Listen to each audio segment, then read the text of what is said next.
Hello guys, नमस्कार। आप सभी का स्वागत है अपने channel Shivnath CG Vyapam hub पर। मेरा नाम है विभोर कुमार श्रीवास्तव और आज हम देखने वाले हैं सीजी व्यापम सीजीपीएससी के प्रीवियस ईयर क्वेश्चन। ये आपका ज्योमेट्री रेखा गणित पार्ट 4 है। ठीक है, तो चलिए देखते हैं पहला क्वेश्चन क्या है। तो पहला क्वेश्चन है आपका कि एक आयतकार प्लॉट की लंबाई इसकी चौड़ाई से 20 मीटर अधिक है। यदि प्लॉट पर 26 रुपए 50 पैसा प्रति मीटर की दर से बाड़ लगाने की लागत 5300 है तो प्लॉट की लंबाई मीटर में ज्ञात कीजिए। तो देखो, आयतकार बोला है, आयतकार हो गया आपका ये आयत का आकार हो गया।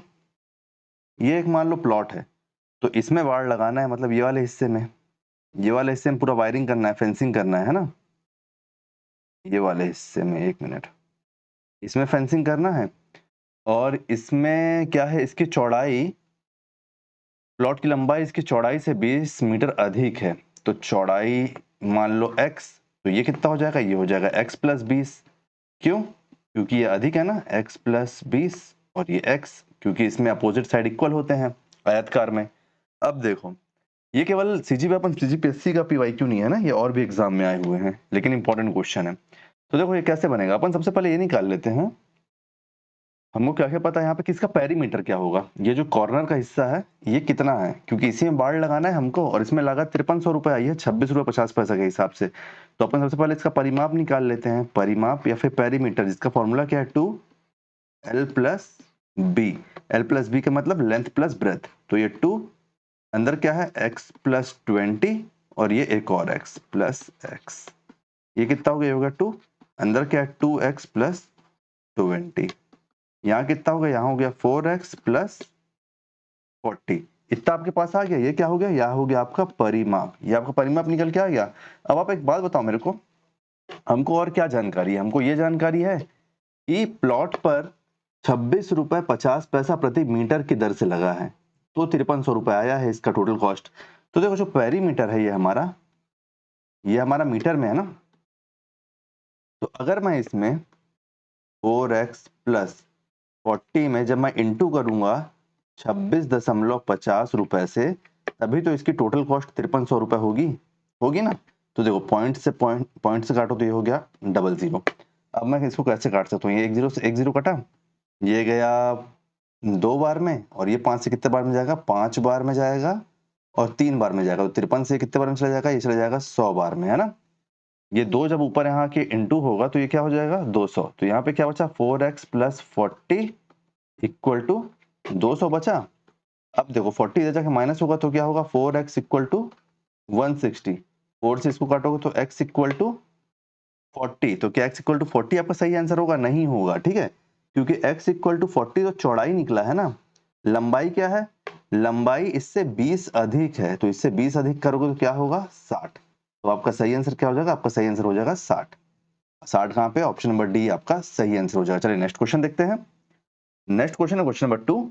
यदि 8 p और 17 पाइथागोरस त्रिक है, मतलब ट्रिपलेट है, तो p का मान क्या होगा। आप एक बात बताओ, यहाँ पे आप हमको पहले ही बता दिए कि पाइथागोरस त्रिक है, मतलब पाइथागोरस का ट्रिपलेट है। तो देखो, ये आपका ट्राइंगल हो गया, ये 90 डिग्री का हो गया, है ना, ये 90 डिग्री हो गया। अब एक चीज देखो आप, ये 9 13 से 17 से कम है, ये 13 भी 17 से कम है, ये भी 17 से कम है, ये भी 17 से कम है। जब ये सब 17 से कम है तो हम एक बात बोल सकते हैं कि जो हमारा 17 है वही सबसे बड़ी भुजा होगी। तो ये हो गया हमारा 17। अब 8 और p में आप किसी को कुछ भी रख सकते हो, तो मैं इसको 8 रख ले रहा हूँ, इसको p रख ले रहा हूँ, ठीक है। अब देखो, हमको p का मान निकालना है, तो पाइथागोरस थ्योरम क्या कहलाता है।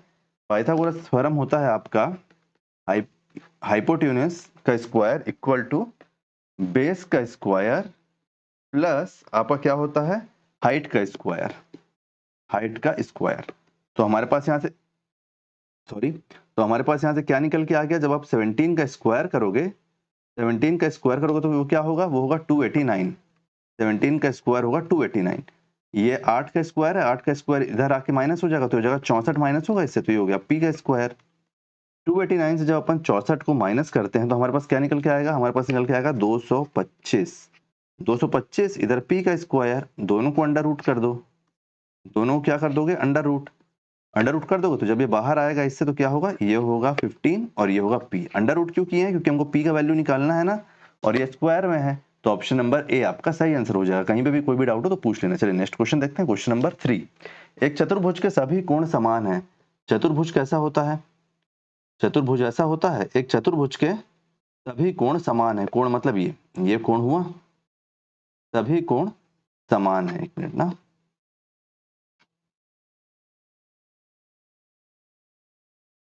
सभी कोण समान है, उनका माप ज्ञात करें। तो चतुर्भुज के अंदर के सभी कोणों का मान होता है 360 डिग्री। 360 डिग्री, ठीक है। और कितने कोण है देखो, तो 1 2 3 4, 4 कोण है। तो आप इसको 4 से डिवाइड कर दो, तो क्या निकल के आ जाएगा आपके पास? 90 डिग्री। हर एक कोण का मान 90 डिग्री। ऑप्शन नंबर डी आपका सही हो जाएगा। चलिए नेक्स्ट क्वेश्चन देखते हैं। 1 मिनट, डी आपका सही हो जाएगा। चलिए नेक्स्ट क्वेश्चन देखते हैं। क्वेश्चन नंबर 4, 6 सेंटीमीटर, 8 सेंटीमीटर और 10 सेंटीमीटर भुजाओं वाले समकोण त्रिभुज के परिवृत्त का क्षेत्रफल क्या होगा? तो देखो 6 सेंटीमीटर, 8 सेंटीमीटर और 10 सेंटीमीटर का एक ये ट्राइंगल है, और ये हो गया आपका इसके ऊपर आ गया, ये परिवृत्त हो गया, ठीक है। तो हमको क्या बोल रहा है? परिवृत्त का क्षेत्रफल बोल रहा है, मतलब इस परिवृत्त का क्षेत्रफल बोल रहा है। अब आप एक बात सोच रहे होंगे कि अब हम इसको कैसे सॉल्व कर पाएंगे। तो देखो बहुत ही सिंपल है। और आप एक चीज ये भी सोच रहे होगे कि जब यहाँ पे 6 8 और 10 दिया तो हम डायरेक्ट इसको ऐसा ऐसा क्यों सेट कर लिए हैं। तो देखो यहाँ पाइथागोरस लग रहा है। ये 10 है जो, तो 10 का स्क्वायर कितना होता है? 100 होता है। तो ये हाइपोटेन्यूस हो गया। और ये 8 क्या है? 8 है, इसका हाइट मान लो, तो इसका स्क्वायर 64 होता है। प्लस ये बेस है, बेस का स्क्वायर कितना होता है? बेस का स्क्वायर कितना हो गया? 6 का 36। तो इसका टोटल 100 हो गया, और ये 100 100 हो गया। तो मतलब ये हमारा पता चल गया ना हमको कि 10 ही हाइपोटेन्यूस है। अब आप एक बात बताओ मेरे को कि परिवृत्त का क्षेत्रफल निकालना है। तो परिवृत्त का क्षेत्रफल, क्षेत्रफल के वृत्त का क्षेत्रफल, एक मिनट ना, वृत्त का क्षेत्रफल जो है एरिया,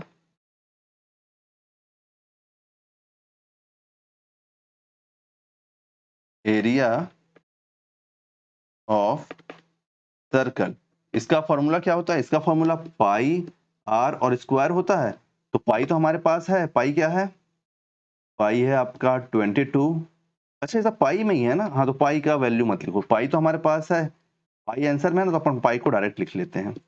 हमको आर चाहिए है ना। तो एक बात बताओ मेरे को, एक सर्कल है, एक सर्कल पे ये जो भुजा है यहां से लेके यहां तक की, यही तो इसका डायामीटर है। ये इसका डायामीटर है। तो डायामीटर कितना है? यहाँ पे डायामीटर है 10 सेंटीमीटर। और आपको पता होगा कि रेडियस हमेशा डायामीटर का आधा होता है। तो 10 सेंटीमीटर का आधा हो जाएगा ये 5 सेंटीमीटर। 5 सेंटीमीटर इसका सही आंसर हो जाएगा। सॉरी, सही रेडियस हो जाएगा। रेडियस 5 सेंटीमीटर हुआ, तो ये 5 को अपन इसका स्क्वायर कर लिए यहाँ पे, तो क्या निकल के आ गया? 25 पाई सेंटीमीटर स्क्वायर। 25 पाई सेंटीमीटर स्क्वायर आपका सही आंसर हो गया। देखो इस भुजा को क्यों नहीं लिया? क्योंकि ये कॉर्नर से जा रही है। और इस भुजा को क्यों नहीं लिया? क्योंकि ये नीचे का बेस है, और ये छोटी भुजा है, ये भी छोटी भुजा है। तो जो सबसे बड़ी भुजा है वही तो आपका बीच में से जाएगी, क्योंकि बीच का एरिया सबसे बड़ा होता है। तो ये डायामीटर हो गया, और डायामीटर का आधा आपका रेडियस होता है, और उसको अपने यहाँ निकाल लिया। तो ऑप्शन नंबर बी आपका सही आंसर हो गया ना। चलिए नेक्स्ट क्वेश्चन देखते हैं। क्वेश्चन नंबर 5, 8 सेंटीमीटर लंबाई की एक जीवा केंद्र पर 60 डिग्री का कोण बनाती है। तो देखो 8 सेंटीमीटर की जीवा है, ये आपका सर्कल है, इस सर्कल पे 8 सेंटीमीटर की जीवा है, ये 60 डिग्री का कोण बना रही है। कितने का? 60 डिग्री का एक कोण बना रही है। वृत्त की त्रिज्या का मान क्या होगा? त्रिज्या, त्रिज्या मतलब रेडियस, मतलब ये रेडियस है ना, रेडियस का मान क्या होगा? तो आपको एक बात पता होगी कि देखो ये 60 डिग्री का मान है। एक ट्राइंगल के अंदर के सभी कोणों का टोटल होता है कितना? 180 डिग्री। 180 डिग्री होता है ना। तो जब ये 60 है, तो इन दो 60 में से जब आप 180 जब आप 60 घटाओगे तो आपके पास क्या बचेगा? 120 डिग्री। और इस 120 को आप जब इन दोनों में बांटोगे तो ये दोनों भी 60 डिग्री हो जाएगा। तो सभी अंदर एक कोण बराबर हो गए। तो हमको क्या समझ में आ गया? ये कि ये समबाहु त्रिभुज है। सभी कोणों, अंदर के सभी कोणों का मान 60 डिग्री है, तो समबाहु त्रिभुज है, ठीक है। और समबाहु त्रिभुज में जब एक साइड होती है वही बाकी साइड का भी टोटल होता है। तो सभी साइड का मान क्या हो जाएगा? 8 सेंटीमीटर। तो इसी प्रकार हमारा वृत्त की त्रिज्या कितनी हो जाएगी? 8 सेंटीमीटर। क्योंकि देखो आप त्रिज्या से जा रही है ना, वो बीच में से कॉर्नर तक जा रही है ना, तो वो 8 सेंटीमीटर हो गया। चलिए नेक्स्ट क्वेश्चन देखते हैं। क्वेश्चन नंबर 6, क्वेश्चन नंबर 6 है कि यदि ट्राइंगल एबीसी तथा ट्राइंगल डीईएफ समरूप त्रिभुज है जिसमें बीसी 7 सेंटीमीटर है। एक मिनट, ये मान लो आप ट्राइंगल ए बी सी, ये क्या है, ये है ट्राइंगल डी ई एफ, ये ए बी सी, ये डी ई एफ, ठीक है। अब देखो BC 4 सेंटीमीटर है, BC कहाँ है, BC 4 सेंटीमीटर है, EF 7 सेंटीमीटर है, 4 सेंटीमीटर 4 सेंटीमीटर, ये 7 सेंटीमीटर। तो ABC का क्षेत्रफल, ABC का एरिया कितना है, तो ABC का एरिया है 144 सेंटीमीटर स्क्वायर। तो DEF का क्षेत्रफल क्या होगा, इसका क्या होगा। जब हम दो को कंपेयर करते हैं ना, हमेशा तो आप एक बात याद रखना, देखो मैं इसको मान लिया एरिया ऑफ ट्राइंगल ABC। जब भी मैं इसको कंपेयर करूंगा तो किससे कंपेयर करूंगा, यहाँ पे हमारे पास जो भुजा दी हुई है, कौन सी भुजा, BC ये दी हुई है, अपॉन में क्या हो जाएगा, अपॉन में हो जाएगा आपका एरिया ऑफ ट्राइंगल, दूसरा ट्राइंगल क्या है, DEF, ठीक है। ये किससे कंपेयर होगा इसका, तो इसका कंपेयर होगा E और F से। अब आप एक चीज नोटिस करो, ये हमारा इधर का हिस्सा एरिया सेंटीमीटर स्क्वायर में है ना, तो जो इसका अपोजिट वाला हिस्सा होगा जिसको अपन कंपेयर करेंगे ना, वो हमेशा स्क्वायर होगा, क्योंकि आपका एरिया स्क्वायर में, इसीलिए अपन इसको स्क्वायर में किया। तो देखो ये क्या है, यहाँ आ जाएगा 144 और यहाँ पे आप एरिया निकालेंगे अपन किसका, ट्राइंगल DEF का। B और C क्या हो जाएगा, BC कितना है, BC है 4, तो ये 4 अपॉन EF कितना है 7, तो इसका आप स्क्वायर करो तो यहाँ से क्या हो जाएगा, यहाँ से हो जाएगा 144 अपॉन ट्राइंगल, ट्राइंगल DEF कर लो। तो यहाँ पे कितना होगा, यहाँ पे हो गया 16/49। जब ऐसा होता है तो आप 16 से इसको काट दो, 16 से काटोगे तो कितने बार में कटेगा ये, 6 बार में कटेगा क्या, 6 बार में नहीं कटेगा, 144 कितने बार में कटेगा, 16 से 9 बार में कटेगा क्या, 9 9 6 54, 9 एकम 9 5, हाँ 9 बार में कटेगा, ये 9 बार में चले गया। और जब आप 9 से इसका 49 का इंटू करोगे तो क्या आ जाएगा, ट्राइंगल DEF की वैल्यू क्या आ जाएगी, 9 से जब आप किसका क्या है, 49 का जब आप इंटू करोगे तो 441 सेंटीमीटर स्क्वायर आपका एरिया निकल के आ जाएगा। तो उम्मीद करता हूँ ये भी क्वेश्चन आपको समझ में आ गया होगा, ऑप्शन नंबर C इसका सही आंसर हो जाएगा, ठीक है। चलिए नेक्स्ट क्वेश्चन देखते हैं, क्वेश्चन नंबर 7। चतुर्भुज के दो आसन्न कोणों का मान 125 डिग्री और 35 डिग्री, चतुर्भुज बना लेते हैं। ये हो गया आपका चतुर्भुज, ये आपका चतुर्भुज के दो आसन्न कोणों का मान क्या है, 125 डिग्री और 35 डिग्री, ठीक है। और अन्य दो कोण बराबर हैं, दो अन्य जो कोण है वो बराबर है, तो इसको अपन मान लिया x डिग्री और इसको अपन मान लिया x डिग्री। समान कोणों का मान पता करो, मतलब जो x का मान है ये क्या होगा, अंदर के जो जितने भी कोण होंगे चतुर्भुज में, मैं आपको पिछले क्वेश्चन में बताया था ना कि इसका टोटल कितना होता है 360। तो देखो 125 degree plus 125 degree plus 35 degree plus x degree plus x degree equal to 360 degree, ठीक है। अब देखो इन दोनों का टोटल कितना हो गया, ये हो गया 250 150, ये हो गया 160, ये हो गया 160 डिग्री प्लस कितना हो गया, ये हो गया 2x डिग्री इक्वल टू ये कितना है 360 डिग्री। अब देखो जब मैं इसको इधर ले जाकर माइनस करूंगा तो क्या बचेगा, इधर से 200 बचेगा, जब मैं 100 से इसको 200 काटूंगा तो क्या बचेगा, तो x डिग्री हमारा बचेगा, x डिग्री हमारा आएगा 100 डिग्री। तो ऑप्शन नंबर बी हमारा सही हो जाएगा, ऑप्शन नंबर बी हमारा सही आंसर हो जाएगा, ठीक है। कहीं पे भी कोई भी डाउट होगा तो पूछ लेना। देखो ये 100 हो गया, ये 100 हो गया 200 और ऊपर का कितना है, दो ऊपर का 160, तो 200 और 160 360। चलिए नेक्स्ट क्वेश्चन देखते हैं, क्वेश्चन नंबर 8। क्वेश्चन नंबर 8 की किसमें सभी भुजाओं की लंबाई समान होती है, तो देखो आयत में नहीं होती, आयत में दो भुजाओं की लंबाई समान होती है, फिर समलंब तो उसमें भी नहीं होती, समानांतर चतुर्भुज में भी नहीं होती।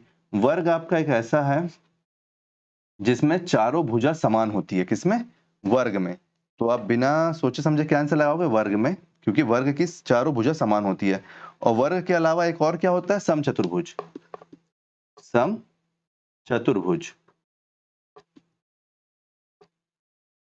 समचतुर्भुज इसकी भी चारों भुजा बराबर होती है, ठीक है। अगर ये दोनों ऑप्शन में रहेगा तो आप इन दोनों को ऑप्शन में टिक लगाओगे। चलिए नेक्स्ट क्वेश्चन देखते हैं, क्वेश्चन नंबर 9। एक समकोण त्रिभुज का न्यून कोण 62 डिग्री है, दूसरे न्यून कोण का मान ज्ञात कीजिए। एक समकोण त्रिभुज, जब हमको समकोण बता दिया है तो मतलब आपका एक 90 डिग्री एंगल वाला ट्राइंगल बनेगा। ये इसका मान क्या है 90 डिग्री, 90 डिग्री, ठीक है। ये हो गया यहाँ पे, ये हो गया यहाँ पे, ये क्या है, ये मान लो 62 डिग्री, एक का मान दे दिया ना 62 डिग्री, एक 90 डिग्री, तो ये क्या होगा। तो देखो लेकिन हमको ये तो पता है ना कि अंदर के सभी कोणों का मान 180 डिग्री होता है, तो ये 62 degree plus 90 degree plus x degree कितना 180 डिग्री, क्योंकि त्रिकोण के अंदर के सभी भुजाओं सभी कोणों का मान 180 डिग्री होता है। यहाँ से क्या हुआ, देखो यहाँ से हुआ ये 152 डिग्री प्लस x डिग्री है इक्वल टू यहाँ से क्या है, यहाँ से 180 डिग्री, 180 डिग्री, 180 डिग्री। तो देखो ये है x, यहाँ पे क्या है, यहाँ पे 180 डिग्री माइनस 152 डिग्री आप करोगे तो क्या आंसर निकल के आ जाएगा पास, x की वैल्यू क्या निकल के आ जाएगी, यहाँ से आ जाएगी आपकी करीब 28 डिग्री आपका सही आंसर हो जाएगा, ठीक है। 28 डिग्री, ऑप्शन नंबर बी आपका सही आंसर हो जाएगा। चलिए नेक्स्ट क्वेश्चन देखते हैं, किसी भी क्वेश्चन में कोई भी डाउट होगा तो पूछ लेना। नेक्स्ट क्वेश्चन है क्वेश्चन नंबर 10, एक बहुत ही बढ़िया क्वेश्चन है ये, कि एक आयत की लंबाई और चौड़ाई 4:3 है, लंबाई इस टू विकर्ण का अनुपात का मान ज्ञात कीजिए, अनुपात का मान ज्ञात करना है, ठीक है। तो देखो आयत है, ये हो गया आपका आयत, ये एक आयत हो गई, ये हो गया ए, ये हो गया बी, ये हो गया सी, ये हो गया डी। हमको क्या बोल रहा है, इसकी लंबाई 4 है और 4 है, लंबाई इस टू चौड़ाई कितनी है 4:3। तो देखो ये हो गया 4x मान लो इसको, तो इसके अपोजिट भी इसके सेम होगा, और ये 3x मान लो, एक मिनट ना, नहीं तो आप लोग बोलोगे छोटा बड़ा है। इसको 4x मान लो तो इसका अपोजिट भी 4x हो गया, ये 3x मान लो तो इसका अपोजिट भी 3x हो गया। हमको क्या बोल रहा है, लंबाई और विकर्ण, तो विकर्ण कहाँ से जाएगा, विकर्ण यहाँ से बनेगा, या तो यहाँ से बनेगा या तो यहाँ से बनेगा, कहीं से भी बने, ये आपका विकर्ण बन गया। तो अब आप देखो आपको ये ट्राइंगल जैसा नहीं दिख रहा है, आपको हर चीज के लिए फॉर्मूला याद करने की जरूरत नहीं है, ये आपको ट्राइंगल जैसा नहीं दिख रहा है। एक मिनट ना, ये देखो यहाँ से ऐसे जा रहा है, ये ऐसे गया है यहाँ तक, और ये ऐसा, फिर यहाँ से ये, तो ये आपको एक ट्राइंगल जैसे दिख रहा है ना, तो आप इसको ट्राइंगल ही मान लो। हम विकर्ण कैसे निकाल सकते हैं, हमारे पास जब बेस है और हमारे पास हाइट है, ये हाइपोटेन्यूस ही तो है। तो देखो हम बी सी ले लेते हैं, बी सी, अपन कौन सा ट्राइंगल ले रहे हैं, अपन ले रहे हैं ये वाला triangle B C D, triangle B C D ले रहे हैं। तो देखो बी सी का स्क्वायर अपॉन क्या हो जाएगा, अपॉन हो जाएगा आपका B D, upon sorry equal to B D का स्क्वायर प्लस सी डी का स्क्वायर। तो देखो बी सी का स्क्वायर है ये, तो ये हो गया बी सी का स्क्वायर, बी डी का स्क्वायर क्या हो जाएगा, बी डी मतलब 3x का स्क्वायर प्लस सी डी क्या है, सी डी है 4x, तो इसका स्क्वायर। तो देखो ये क्या है, ये है बी सी का स्क्वायर, यहाँ पे क्या है, यह है 9x का स्क्वायर प्लस 4 4 16x का स्क्वायर। क्या हुआ यहाँ पे, B C square equal to यहाँ पे कितना हुआ, यहाँ पे हुआ 25x का स्क्वायर। अब आप एक बात बताओ, जब आपको केवल बी सी निकालना है तो अपन को इसको रूट के अंदर डालना पड़ेगा, रूट के अंदर डालना पड़ेगा है ना। यहाँ क्या है 25x का स्क्वायर, रूट के अंदर डाले तो यहाँ से क्या निकल के आया बी सी, तो बी सी निकल के आया आपके पास, यहाँ से क्या निकला, यहाँ से निकला 5x, 5x निकला। अब हमसे क्या बोल रहा है कि लंबाई और विकर्ण, तो लंबाई कितना है हमारे पास, देखो लंबाई है हमारे पास, ये है लंबाई, तो लंबाई हमारे पास 4x, 4x, और उससे अनुपात किसका निकालना है, विकर्ण का, तो ये हो गया 5x। तो देखो x x कट गया, तो हमारे पास क्या निकल के आ गया, हमारे पास निकल के आ गया 4:5, 4:5, ऑप्शन नंबर सी आपका सही आंसर हो जाएगा। तो उम्मीद करता हूँ इसके भी क्वेश्चन आपको समझ में आ गया होगा। हर जगह फॉर्मूला याद नहीं करना होता है, कुछ जगह पे लॉजिक भी काम करते हैं। तो अगर आपको ये वीडियो भी पसंद आया तो वीडियो को लाइक कीजिए, वीडियो को शेयर कीजिए, और इसके जितने भी प्रीवियस पार्ट है उनको जरूर चेक कीजिए। और मैथ्स का टेस्ट सीरीज चल रहा है उसको भी देखिए, मेंसुरेशन चल रहा है उसको भी देखिए, प्रैक्टिस सेट भी देखिए, आपकी बहुत अच्छी तैयारी हो जाएगी एग्जाम से पहले पहले, ठीक है। अगर आपको वीडियो पसंद आया तो वीडियो को लाइक कीजिए, वीडियो को शेयर कीजिए, आने वाले वीडियो के लिए चैनल बने रहिए, अपना फीडबैक जरूर दीजिए और चैनल को सब्सक्राइब कीजिए। Thank you.